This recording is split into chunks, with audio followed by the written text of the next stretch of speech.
بسم اللہ الرحمن الرحیم۔ بھائیوں اور بہنوں، ہاتھ پھیلا کر ادھار مانگنے کی بجائے اللہ کے دو ناموں کی تسبیح پڑھ لیں، انشاءاللہ کبھی کسی کے محتاج نہیں ہوں گے۔ ناظرین، اللہ تعالیٰ نے انسان کو دنیا میں آزمائش کے لیے بھیجا ہے، اور ان آزمائشوں میں سے ایک آزمائش مال و دولت کی کمی اور غربت ہے۔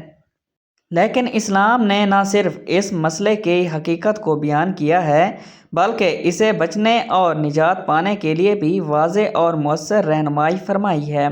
قرآن مجید اور احادیث میں نبویہ میں محتاجی سے بچنے کے لیے کئی روحانی، عملی اور اخلاقی طریقے بیان کیے گئے ہیں، جن پر عمل کر کے انسان دنیا میں عزت کے ساتھ زندگی گزار سکتا ہے اور آخرت میں سرخرو ہو سکتا ہے۔ ہمارا آج کا وظیفہ بھی غربت اور تنگ دستی میں ہاتھ پھیلا کر ادھار مانگنے کی بجائے اللہ تعالیٰ کے دو ناموں کی تسبیح پڑھنے کا وظیفہ ہے۔ جو کہ اللہ تعالیٰ کے ان دو ناموں کی تسبیح کر لیتا ہے، اللہ تعالیٰ اس کو کبھی کسی کا محتاج نہیں ہونے دیتا، اور جو اللہ تعالیٰ کہہ دے ہوئی پر شکر ادا کرے تو اللہ تعالیٰ اسے مزید عطا فرماتا ہے، اور جو صبر سے کام لیتا ہے اور ان وظائف کو، ان اعمال کو اپنی زندگی کا حصہ بنا لیتا ہے، تو اللہ تعالیٰ اس کے محتاجی کو دور کرتے ہوئے اس کی ہر خواہش کو پورا کر دیتا ہے، اس کو مال و دولت، رزق وافر مقدار میں عطا فرماتا ہے کہ اس کو کسی کے آگے ہاتھ پھیلانے کی ضرورت نہیں پڑتی۔ بھائیوں اور بہنوں، تمام تعریفیں اور شکر اس ذات کا جس نے ہمیں ایک اور دن اپنی عبادت کے لیے عطا فرمایا۔ آج کے اس عظیم دن میں اللہ رب العزت کا فضل حاصل کرنے کے لیے اور اس کا شکر ادا کرنے کے ساتھ ساتھ اس کی عبادت میں مشغول رہنا چاہیے۔ اس کی عبادت کرنے کی کئی طریقے ہیں۔ انسان دل میں اللہ کا ذکر کر کے بھی اس کی عبادت کر سکتا ہے، زبان سے کلمات ادا کر کے بھی اس کی عبادت کر سکتا ہے، نماز قرآن پڑھ کر بھی اس کی عبادت کر سکتا ہے، اللہ تعالیٰ کی مخلوق کی خدمت کر کے بھی اس کے فضل کا حقدار بن سکتا ہے، کیونکہ مخلوق خدا کی خدمت کرنا یا کسی بھوکے کو کھانا کھلانا بھی عبادت میں شمار ہے۔ تو اللہ تعالیٰ کی مخلوق کی خدمت، اس کے ذکر و اذکار، اس کے نام کی تسبیح کر کے اللہ کا قرب حاصل کیا جائے۔ تو ہمارا آج کا وظیفہ ایسے ہی اللہ تعالیٰ کی تسبیح کر کے اس کا فضل اور قرب حاصل کرنے کا بہت ہی بہترین وظیفہ ہے کہ اس کے ناموں کی اس تسبیح کو بتا گئے طریقے کے مطابق پڑھنے سے انسان کی تمام مالی تنگ دستی، رزق کے حوالے سے پریشانیاں، تمام مصیبتیں، دکھ درد سب ختم ہو جاتا ہے۔ ناظرین محترم، انسان پر جو مصیبتیں آتی ہیں، چاہے بیماری کی صورت میں ہو یا غربت کی شکل میں ہو، چاہے کاروبار پریشانی ہو یا خاندانی لڑائی ہو، بڑوں کا دکھ اور صدمہ ہو، ہر قسم کی مصیبت انسان کے اپنے گناہوں کی وجہ سے آتی ہے۔ اسی لیے فوراً سچی توبہ کرتے ہوئے اللہ تعالیٰ سے ہمیں معافی مانگنی چاہیے، کیونکہ اللہ تعالیٰ توبہ کرنے والوں سے محبت کرتا ہے اور توبہ کرنے والوں کی پریشانیاں اور مصیبتوں کا ازالہ کر کے اسے خوشحال بنا دیتا ہے۔ ناظرین، انسان میں گناہوں اور غلطیوں کی جانب راغب کا میلان بہت موجود ہے۔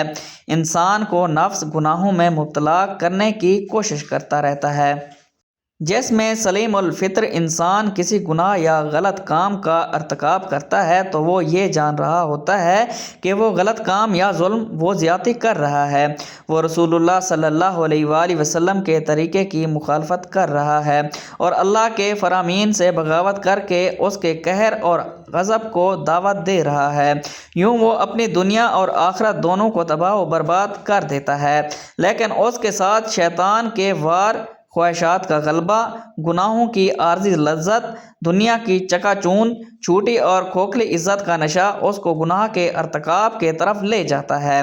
گناہ کے ارتکاب کے وقت جب کبھی اس کا ضمیر گناہوں کو چھوڑنے کا کہتا ہے تو وہ یہ کہہ کر ضمیر کو خاموش کروا دیتا ہے کہ ابھی تو بڑی عمر پڑی ہے، میں عنقریب توبہ کر لوں گا، اور اسی طرح امیدوں اور خیالات سے دل کو بہلاوے میں رکھتا ہے اور گناہوں کی گہری دلدل میں دھنسا چلا جاتا ہے۔ در حقیقت گناہ انسان کے حق میں نہایت خطرناک ہے۔ اس سے دنیا اور آخرت دونوں برباد ہو جاتے ہیں اور گناہ کا اثر جسم میں زہر کی طرح سریت کر جاتا ہے۔ ناظرین محترم، حضرت آدم علیہ السلام کو جنت سے نکالے جانے اور ابلیس کے ملعون ہونے کی وجہ بھی یہی گناہ کی نحوست تھی۔ قوم نوح اور عدو سمود کو بھی گناہوں کی وجہ سے عذاب سے دوچار کیا گیا۔ ناظرین، صرف یہی نہیں بلکہ گناہوں کے بے شمار بڑے اثرات اور نقصان ہیں جو کہ انسان کے ذہنی، جسمانی اور روحانی کردار پر بھی اثر انداز ہوتے ہیں، اور اس میں سب سے بڑا نقصان یہ ہے کہ گناہوں کے ارتکاب کی وجہ سے انسان کو نور الہی اور علم و عقل سے محروم کر دیا جاتا ہے۔ امام شافعی رحمۃ اللہ علیہ فرماتے ہیں کہ میں نے اپنے استاد سے کمزور حافظے کی شکایت کی تو انہوں نے مجھے ترک ماضی یعنی گناہ ترک کرنے کی نصیحت فرمائی، اور آپ نے یہ بتایا کہ اللہ ایک نور ہے اور اللہ کا نور گناہ گار کو نہیں دیا جاتا۔ بھائیوں اور بہنوں، گناہ کا ایک اثر یہ بھی ہوتا ہے کہ انسان کی روزی اور رزق میں تنگی آ جاتی ہے۔ یاد رکھیے کہ حصول رزق اور فراغی معاش کے لیے ترک گناہ سے بہتر کوئی چیز نہیں۔ اللہ تعالیٰ فرماتے ہیں کہ جو شخص اللہ سے ڈرتا ہے اور گناہوں سے باز آ جاتا ہے، اللہ اس کے لیے مشکلات سے بھی نکلنے کا راستہ پیدا کر دیتا ہے اور ایسے ایسے رزق دے گا جہاں سے اس کا گمان بھی نہیں جاتا۔ انسان کے دل میں اللہ کی عظمت کم ہو جاتی ہے، تبھی تو انسان گناہ کرتا ہے، اور بند گناہ کرنے میں کوئی عار محسوس نہ کرے تو دل پر پردہ پڑ جاتا ہے اور مہر لگ جاتی ہے۔ جب انسان دل کو بھول جاتا ہے تو اللہ انہیں برباد کر دیتا ہے اور ذلت اور رسوائی ان کا مقدر ہو جاتی ہے۔ ناظرین محترم، اللہ تعالیٰ بڑا بے نیاز ہے، جبکہ بندہ ہر لمحہ اس کا محتاج ہے، پھر وہ اللہ کے ذکر سے کیسے غافل رہ سکتا ہے؟ اور اگر غافل رہتا ہے تو یقین کیجئے اپنی جان پر خود ظلم کرتا ہے۔ کیونکہ اللہ تو اپنے بندے پر کبھی بھی ظلم نہیں کرتا، بلکہ لوگ اپنی جانوں پر خود ظلم کرتے ہیں۔ اس کا حال ایسا ہوتا ہے جیسے اس کے پاس تلوار تو موجود ہو مگر زنگ آلود ہو۔ گناہوں سے دل زنگ آلود اور مالوج ہو جاتا ہے۔ نفس امارہ برائی کا حکم دیتا ہے، وہ خواہشات اور گناہوں سے قوت دلبری اور درندہ صفت بن جاتا ہے، جبکہ نفس مر جاتا ہے، اور ایسا شخص دنیا میں بھی اور برق میں بھی مر چکا، اور آخرت میں بھی اس کے لیے کوئی چیز نہیں۔ اگر وہ اللہ کو یاد کرتا ہے تو دل ساتھ نہیں دیتا، زبان ذکر کرتی ہے تو دل غافل ہو جاتا ہے۔ ہر آدمی جانتا ہے کہ ہر اچھے یا برے عمل کا رد و عمل بھی ضروری ہوتا ہے۔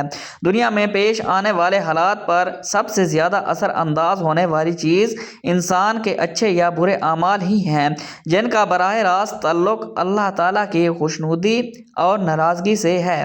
کسی واقعے اور حادثے کے طبی اسباب یعنی ہم دیکھتے، سنتے اور محسوس کرتے ہیں، وہ کسی اچھے یا برے واقعے کے لیے محض ظاہری سبب کے درجے میں ہیں۔ سادہ لوگ حادثات و آفات کو صرف طبی اور ظاہری اسباب سے جوڑتے ہیں اور پھر اسی اعتبار سے ان کو حوادث سے بچاؤ کی تدبیر کرتے ہیں، جبکہ شرعی تعلیمات کی روشنی میں بحیثیت مسلمان ہمیں یہ اعتقاد رکھنا ضروری ہے کہ یہ سب کچھ اللہ تعالیٰ کے حکم اور عمل سے ہوتا ہے۔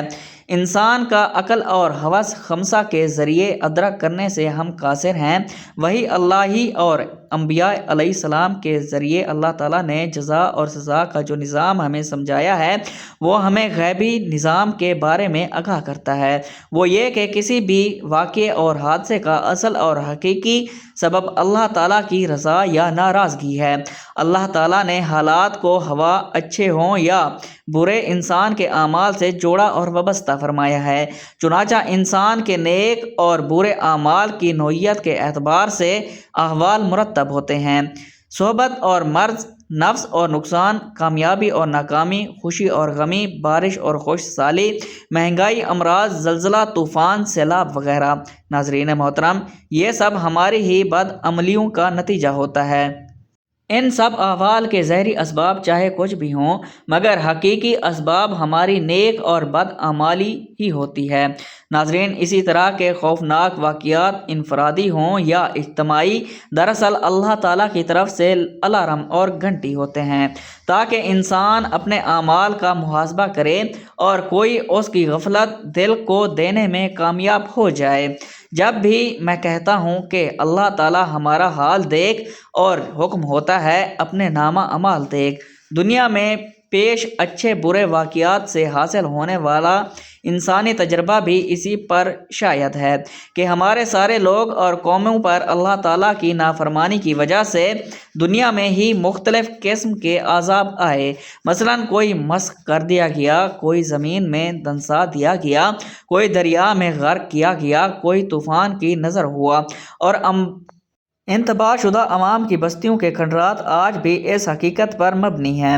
اللہ تعالیٰ نے قرآن مجید اور حضور صلی اللہ علیہ وآلہ وسلم نے حدیث مبارکہ میں اعمال کی حسب و نوعیت، اس بات کو جیسی کرنی ویسی بھرنی کے مختلف پہلو اور طریقوں سے بیان فرمایا ہے۔ امت کو برے اعمالوں کے برے نتائج سے آگاہ فرما کر اصلاح کا حکم دیا ہے۔ چنانچہ کچھ غلطیاں ہوتی ہیں جو رزق کم کرنے کے باعث بنتی ہیں، اور وہ ان مشکلات کا شکار رہتے ہیں جو آج ہم آپ کو ایسی چیزوں کے بارے میں بتانے والے ہیں کہ وہ کون سی عام غلطیاں ہیں جو ہمارے رزق میں مشکلات پیدا کر دیتی ہیں اور اللہ تعالیٰ ہمارا رزق تنگ کر دیتا ہے۔ آپ کو حدیث مبارکہ کی روشنی میں بتاتے ہیں کہ کس وجہ سے اللہ تعالیٰ انسان کا رزق کم کر دیتا ہے۔ اس کے بعد کچھ ضروری کام کرنے ہوں گے جو کہ آپ کے لیے انشاءاللہ آسانیاں پیدا کریں گے۔ اللہ تبارک و تعالیٰ کا ذکر کریں، اس سے مانگتے رہیں تو انشاءاللہ بے شمار نعمتیں اللہ پاک آپ کو عطا فرمائے گا۔ تو ناظرین، سب سے پہلے عمل یہ کہ جوتے پہن کر یا کھڑے ہو کر یا ننگے سر کھانا کھانا رزق میں کمی کا باعث بنتا ہے۔ بہت سے لوگ جوتے پہن کر کھانا کھا رہے ہوتے ہیں یا جلدی میں کھڑے ہو کر کھانا کھا رہے ہوتے ہیں، اور ہم بہت سی ایسی خواتینوں کو بھی دیکھتے ہیں جو ننگے سر بھی کھانا کھا رہی ہوتی ہیں۔ مثلاً ہمارے گھروں کی عورتیں کبھی ننگے سر کھانا کھا رہی ہوتی ہیں اور کھانا دے بھی رہی ہوتی ہیں، جس کی وجہ سے ہمارے گھروں کا رزق تنگ کر دیا جاتا ہے۔ ناظرین، دوسری وجہ یہ ہے کہ بیت الخلاء میں ننگے سر جانا بھی ہمارے رزق میں کمی کا باعث بنتا ہے۔ عام طور پر دیکھا جاتا ہے کہ جب خواتین بیت الخلاء جاتی ہیں تو ان کا اثر ننگا ہوتا ہے، اور یہی ننگا سر ان کے رزق میں تنگی کا باعث بنتا ہے۔ اس بات سے خواتین کو گریز کیا کرنا چاہیے، کیونکہ اس سے رزق میں تنگی پیدا ہوتی ہے۔ ایک زمانہ تھا جب مہمان کو رحمت سمجھا جاتا تھا، مگر آج کل کے دور میں مہمانوں کو زحمت سمجھا جاتا ہے۔ یہ عادت اور یہ سوچ بھی ہمارے گھروں میں معاشرے میں رزق کی تنگی کا سبب بن رہی ہے، بلکہ بن چکی ہے۔ تو ہمیں چاہیے کہ مہمانوں کو رحمت سمجھیں، کیونکہ مہمان اللہ تعالیٰ کی طرف سے رحمت لے کر آتا ہے۔ بعض چیزیں کیونکہ شریعت میں ہیں تو اس میں چونکہ ایسے مراحل آتے ہیں کہ ہر شخص اس کا متحمل نہیں ہو سکتا۔ ناظرین، یہ کچھ ضروری باتیں تھیں جو میں نے آپ سے عرض کی ہیں، انہیں سمجھیے، ان پر عمل کیجیے۔ تو محترم ناظرین، آج کا وظیفہ اللہ تعالیٰ کے بابرکت ناموں کا وظیفہ ہے۔ ان ناموں کو پڑھنے سے اللہ تعالیٰ خوش ہوتا ہے، اور آپ کے جتنے بھی مسائل ہیں، بڑی سے بڑی مشکل اور بڑی سے بڑی پریشانی ہے، کوئی بھی آپ کے حاجت ہے، مراد ہے، اللہ تعالیٰ کے ان ناموں کا وظیفہ پڑھ کر اللہ تعالیٰ سے آپ جو بھی مانگیں گے انشاءاللہ اللہ تعالیٰ آپ کو ضرور عطا کرے گا۔ آپ کو کسی سے ادھار مانگنے کی ضرورت نہیں پڑے گی، کسی کے آگے ہاتھ نہیں پھیلانا پڑیں گے۔ اللہ تعالیٰ کے بے شمار نام ہیں، اور سارے نام شان اور عظمت والے ہیں، اور ان میں ایک نام اللہ کا ذاتی نام ہے، باقی سب صفاتی نام ہیں۔ ان ناموں کے ساتھ اللہ کو پکارو، یعنی اللہ تعالیٰ کو اس کے ہر نام کے ساتھ پکارنا درست ہے۔ حضرت ابو ہریرہ رضی اللہ تعالیٰ عنہ سے روایت ہے کہ رحمت للعالمین صلی اللہ علیہ وآلہ وسلم نے فرمایا کہ بے شک اللہ تعالیٰ کے 99 نام ہیں، یعنی 100 میں سے ایک کم۔ اور جس نے ان کو یاد کیا، ان کو پڑھا، ان کے معنی جانے اور ان پر عمل کیا اور محفوظ کر لیا، وہ جنت میں داخل ہوگا۔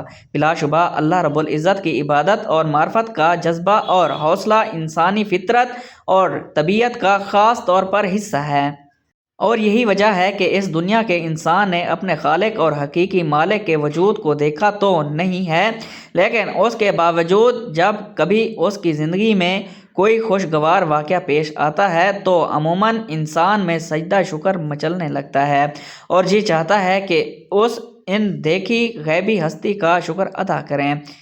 ایسے ہے جب کوئی ناگوار سا پیش آتا ہے تو انسان ہاتھ اسی نادیدار ذات کی طرف بے اختیار بڑھتے ہیں اور آنکھیں اپنے عجز کے اظہار میں اشکبار ہو جاتی ہیں۔ اسی کا نتیجہ ہے کہ دنیا کی تاریخ کا کوئی زمانہ اور کائنات کا کوئی خطہ خدا پرستی کے اس فطری جذبے سے خالی نہیں رہا ہے۔ ہمیشہ سے دنیا والے اسی کو یاد کرتے ہیں اور پکارتے ہیں۔ اللہ رب العزت کو اس کے ہر نام سے پکار سکتے ہیں جو کہ اس کے شایان نشان ہو، اور اللہ رب العزت کی ذات کو ہر قوم اور مذہب کے لوگوں نے آج تک مختلف ناموں سے مانا ہے، پکارا ہے، مانتے رہیں گے، پکارتے رہیں گے۔ اللہ رب العزت خود ارشاد فرماتے ہیں کہ آپ صلی اللہ علیہ وآلہ وسلم کہہ دیجئے کہ اللہ کہہ کر پکارو یا رحمان کہہ کر، جس بھی نام سے پکارو گے سب اسی کے بہترین نام ہیں۔ آپ صلی اللہ علیہ وآلہ وسلم کے رب کا نام بڑی برکت والا ہے، جو صاحب عظمت و جلال اور صاحب انعام و اکرام ہے، سو اپنے رب عظیم کے نام کی تسبیح کیا کریں۔ اللہ تعالیٰ ہی کی تسبیح کرتے ہیں جو بھی آسمانوں اور زمین میں ہے، اور وہی بڑی عزت اور بڑی عظمت والا ہے۔ اسی کے لیے آسمانوں اور زمین کی بادشاہت ہے، وہی چلاتا اور مارتا ہے، اور وہی ہر چیز پر بڑا قادر ہے۔ وہی سب سے اول اور سب سے آخر ہے، اور اپنی قدرت کے اعتبار سے ظاہری اور اپنی ذات کے اعتبار سے پوشیدہ ہے، اور وہ ہر چیز کو خوب جاننے والا ہے۔ اللہ کی حمد کرو جس میں تمام تر کلمات اور پاکیزگی کی صفات ہیں، جس کے تمام تر بہترین نام ہیں، جو تمام تر نقصانات سے پاک ہیں۔ اس کی اولاد نہیں، اس کا شریک نہیں، وہ واحد ہے، احد ہے، نہ اس کے ماں باپ، نہ اولاد، نہ اس کی جنس کا کوئی اور، نہ وہ ایسا حقیر کہ کسی کی حمایت کا محتاج ہو یا وزیر اور مشیر کی ایسے حاجت ہو، بلکہ تمام چیزوں کا مالک صرف وہی ہے، سب کا مدبر مقدر وہی ہے، اسی کی مشیت تمام مخلوق پر چلتی ہے۔ وہ واحد لا شریک ہے، نہ اس کی کسی سے بھائی بندی ہے، نہ کسی کی مدد کا وہ طلبگار ہے۔ وہ تو ہر وقت اس کی عظمت، جلالت، کبریائی، بڑائی اور بزرگی بیان کرتا رہے، اور مشرکین جو تہمت اس پر باندھتے ہیں تو ان سے ان کی ذات کی بزرگی، بڑائی اور پاکیزگی بیان کرتا رہے۔ تو ناظرین، اب ہم جان لیتے ہیں کہ آپ نے کیا وظیفہ پڑھنا ہے، کیسے پڑھنا ہے۔ ناظرین، آج کے دن کسی بھی وقت جب جہاں آپ کو وقت ملے، باوضو مصلے پر بیٹھ کر آپ نے سب سے پہلے نبی کریم صلی اللہ علیہ وآلہ وسلم کی ذات مبارکہ پر درود پاک پڑھنا ہے۔ اللہم صلی علی محمد وعلی آل محمد کما صلیت علی ابراہیم وعلی آل ابراہیم انک حمید مجید۔ اللہم بارک علی محمد وعلی آل محمد کما بارکت علی ابراہیم وعلی آل ابراہیم انک حمید مجید۔ تو درود پاک پڑھنے کے بعد آپ نے سب سے پہلے اپنے خاص مقصد کی نیت کرنی ہے، اور جب آپ نیت کر لیں تو فوری طور پر آپ نے اعوذ باللہ من الشیطان الرجیم بسم اللہ الرحمن الرحیم پڑھ کر وظیفے کا آغاز کرنا ہے۔ اور سب سے پہلے نمبر پر جو وظیفہ آپ نے پڑھنا ہے ناظرین محترم، وہ وظیفہ ہے یا مسبب الاسباب کا، اور یا مسبب الاسباب کا مطلب ہے اے اسباب پیدا کرنے والی ذات۔ اگر آپ بے روزگار ہیں تو روزگار کے لیے انشاءاللہ بہترین اسباب بن جائیں گے۔ اگر آپ کا کاروبار بالکل ٹھپ ہو چکا ہے تو یا مسبب الاسباب کا یہ وظیفہ کرنے سے آپ کا کاروبار انشاءاللہ ترقی اور عروج پر پہنچ جائے گا، یا آپ کا جو بھی مقصد ہے وہ انشاءاللہ یا مسبب الاسباب کہہ کر اس وظیفے سے پورا ہو جائے گا۔ ناظرین، یہ وظیفہ یا مسبب الاسباب آپ نے اپنے دائیں ہاتھ کی انگلیوں پر یا تسبیح کے دانوں پر صرف 21 بار پڑھنا ہے۔ 21 بار یا مسبب الاسباب پڑھنے کے بعد آپ نے دوسرے نمبر پر جو وظیفہ پڑھنا ہے، اس کے وظیفے کو آپ نے اپنی زندگی میں بہت بار پڑھا ہوگا۔ بہت آسان سا اور چھوٹا سا وظیفہ ہے۔ آپ نے اب یا اللہ یا لطیفو کا وظیفہ کرنا ہے۔ ناظرین، یا اللہ رب کریم کا ذاتی نام ہے اور یا لطیف رب کریم کا صفاتی نام ہے۔ جب آپ اللہ کو اس کے ذاتی اور صفاتی ناموں سے پکارتے ہیں تو رب راضی ہو جاتا ہے، اور جب رب راضی ہو جاتا ہے تو میرا رب بہتر نہیں بہترین سے نوازتا ہے، پھر میرا رب بن مانگے عطا فرماتا ہے۔ لفظ اللہ کی ایک زبردست خصوصیات آپ کو بتاؤں کہ یہ ہے کہ قرآن کریم میں الفاظ اللہ تقریباً 2940 مرتبہ آیا ہے، حتیٰ کہ جمہور اہل علم نے تو الفاظ اللہ ہی کو اسم اعظم قرار دیا ہے۔ اور حضرت شیخ عبد القادر جیلانی رحمۃ اللہ علیہ فرماتے ہیں کہ اگر الفاظ اللہ زبان سے اس حال میں ادا کیا جائے کہ دل میں اللہ تعالیٰ کے علاوہ کچھ نہ ہو، تب لفظ اللہ اسم اعظم ہے، اور لفظ اللہ ایسا ببرکت نام ہے کہ اگر خدا نخواستہ غفلت کے ساتھ بھی لیا جائے تب بھی برکت سے خالی نہیں، پھر عظمت کے ساتھ لینے کی کیا فضیلت ہوگی۔ اور اسی طرح یا لطیف کو بھی اسم اعظم کہتے ہیں، اور اس کی لطیف یہ ہے کہ بعض اوقات بندہ یا رازق کرتا ہے تو اللہ تعالیٰ بندے کو رزق عطا فرماتا ہے، لیکن یا لطیف کی طاقت یہ ہے کہ جو بندہ یا لطیف کرتا ہے تو اللہ تعالیٰ آسانی کے ساتھ رزق عطا فرماتا ہے۔ یا لطیف اللہ تعالیٰ کے خوبصورت ناموں میں سے ایک نام ہے، اور اس کا مطلب نرم ہے۔ ایک اور حدیث میں ہے، حضور نبی کریم صلی اللہ علیہ وآلہ وسلم نے فرمایا، اللہ تعالیٰ نرم ہے اور وہ نرم کو دیتا ہے جو سخت کو نہیں دیتا۔ اور یہ حدیث دوسروں کے ساتھ اللہ تعالیٰ کے ساتھ ہمارے معاملات میں نرمی کی اہمیت پر بھی زور دیتی ہے۔ وہ ہمیں یہ بھی یاد دلاتی ہے کہ اللہ تعالیٰ کی صفت ہمیں اپنی زندگی میں نرمی پیدا کرنے کے تحریک اور رہنمائی کا ذریعہ ہے۔ تو ناظرین محترم، بہت ہی مجرب اور آسان سا عمل ہے۔ اللہ تعالیٰ کے ان دو ناموں کی تسبیح آپ نے 100 مرتبہ پڑھنی ہے، یعنی ایک تسبیح مکمل پڑھنی ہے، اور جب 100 مرتبہ یہ دونوں ناموں کی تسبیح آپ پڑھ لیں تو آخر میں آپ نے 33 مرتبہ استغفار پڑھنا ہے۔ یہ بھی اگر آپ چاہیں تو ہاتھوں کی انگلیوں پر گن کر پڑھ سکتے ہیں یا تسبیح کے دانوں پر گن کر پڑھ سکتے ہیں۔ دن میں اپنے گناہوں پر ملامت کرتے ہوئے سچی توبہ کرتے ہوئے استغفار پڑھنا ہے، تاکہ اللہ تعالیٰ آپ کے گناہوں کو معاف فرما کر آپ پر نظر کرم فرمائے اور آپ کے رزق کی پریشانیاں، مال و دولت کی تنگی کو دور فرمائے، تاکہ آپ کو کسی کے سامنے ہاتھ پھیلانے کی ضرورت نہ پڑے، نہ کسی سے ادھار مانگنے کی ضرورت پڑے۔ بندوں کے سامنے رسوا ہونے سے بہتر ہے کہ اللہ تعالیٰ کی تسبیح بیان کی جائے، اسے راضی کر لیا جائے، کیونکہ جب اللہ تعالیٰ بندے سے راضی ہو جاتا ہے تو اسے وہ سب کچھ عطا فرماتا ہے جس کی بندہ خواہش کرتا ہے۔ تو آپ نے اپنے وظیفے کو اپنے گناہوں اور غلطی کوتاہیوں کی وجہ سے زائل نہیں کرنا، آخر میں استغفار کا ذکر لازمی کرنا ہے، اور اس کے بعد درود شریف پڑھنا ہے جو آپ نے عمل شروع کرنے سے پہلے پڑھا تھا، اور اس کے بعد اللہ پاک سے رو رو کر گڑ گڑا کر اپنی حاجتیں طلب کرنی ہیں۔ انشاءاللہ آپ اللہ پاک سے جو کچھ مانگیں گے اللہ پاک آپ کو ضرور عطا فرمائے گا۔ اللہ رب العزت سے دعا ہے کہ نیکی کی بات ہم سب کو سننے، سمجھنے اور اس پر عمل کرنے کی طاقت اور توفیق عطا فرمائے۔